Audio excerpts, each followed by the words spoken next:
जहाँ तक मुझे याद है तब हमारे क्लोजेट में एक पुराना ouija बोर्ड थी जिसमें बहुत सारे धूल मिट्टी लग गई थी। जब मैं एक छोटा बच्चा था मैं हमेशा यही सोचता था कि आखिर ये चीज़ है क्या।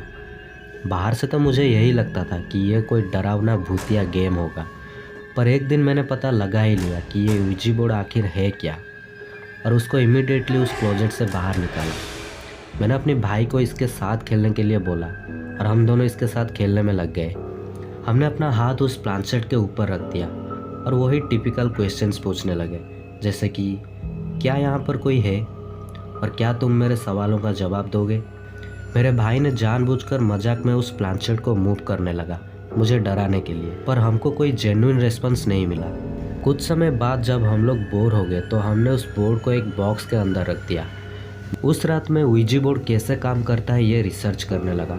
बहुत लोगों ने ये सजेशन दिया था कि ouija बोर्ड को यूज करने का सबसे आइडियल एनवायरनमेंट है एक डार्क रूम जिसमें सिर्फ कैंडल्स चल रहे हो।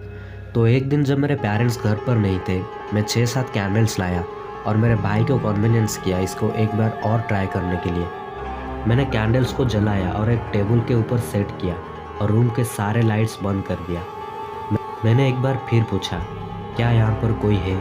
प्लानचेट अपनी जगह से मूव करने लगा। मुझे लगा मेरा भाई ये जानबूझकर कर रहा है, इसीलिए मैंने इसको मूव ना करने को बोला। बट गेस व्हाट, इस बार प्लानचेट को वो मूव नहीं कर रहा था।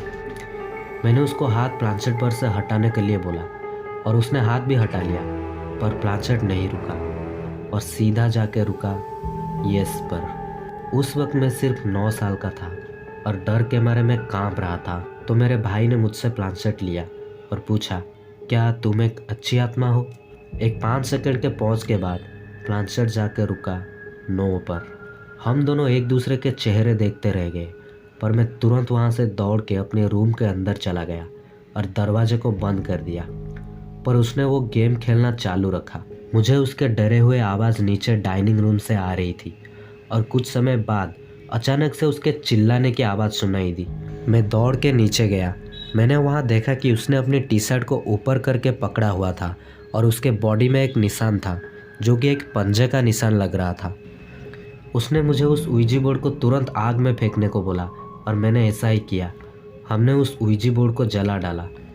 मेरे भाई ने मुझे आज जो कुछ भी हुआ इसके बारे में किसी को भी मत बताने को बोला और तब से लेके आज तक मैंने कभी भी ouija बोर्ड को यूज़ नहीं किया है।